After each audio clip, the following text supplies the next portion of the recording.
Hello friends, welcome to my YouTube channel. Time to win. Golden words said by Dale Carnegie, which I liked. Dr. Ravish Tandon. Your victory is waiting here. Just step in. The another great psychologist, Hans Lee, as much as it is for approval, we dread condemnation. The resentment that criticism engenders can demoralize employees, family members, and friends, and still not correct the situation that has been condemned. George of Enid is the safety coordinator for an engineering company. One of his responsibility is to see that employees wear their hard hats whenever they are on the job in the field. He reported that whenever he came across workers who were not wearing hard hats, he would tell them with a lot of authority of the regulation and that they must comply. As a result, he would get sullen acceptance, and often after he left, the workers would remove the hats.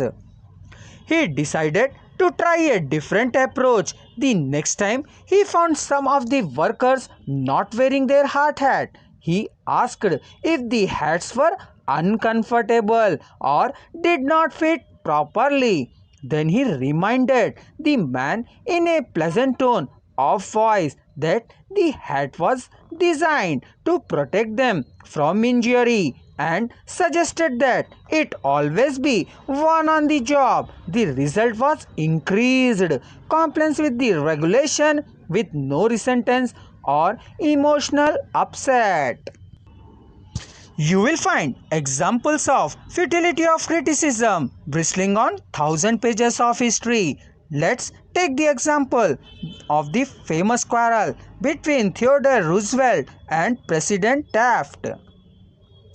A quarrel that spread the Republican Party put Woodrow Wilson in the White House and wrote bold, humorous lines across the First World War and altered the flow of history. Let's review the facts quickly.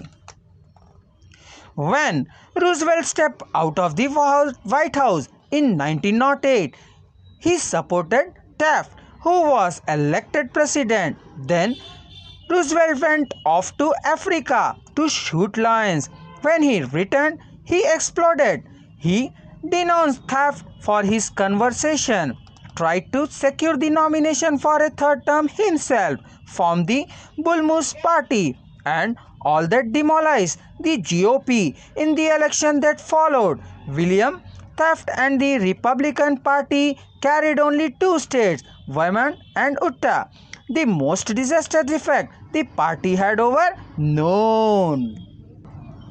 Roosevelt blamed Taft, but did President Taft blame himself? Of course not. With tears in his eyes, Taft said, "I don't see how I could have done any differently from what I have."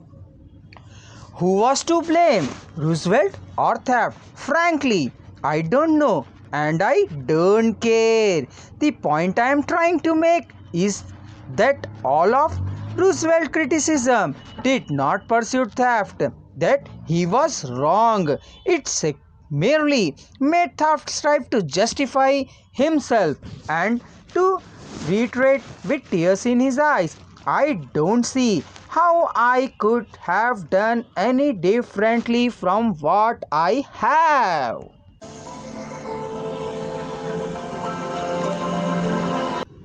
The magical sentence you should spell daily in life to achieve success. I will do it.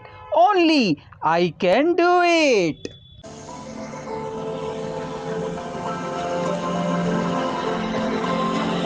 Please subscribe our channel and click on the link given in this description box to listen this full chapter voice in a single clip.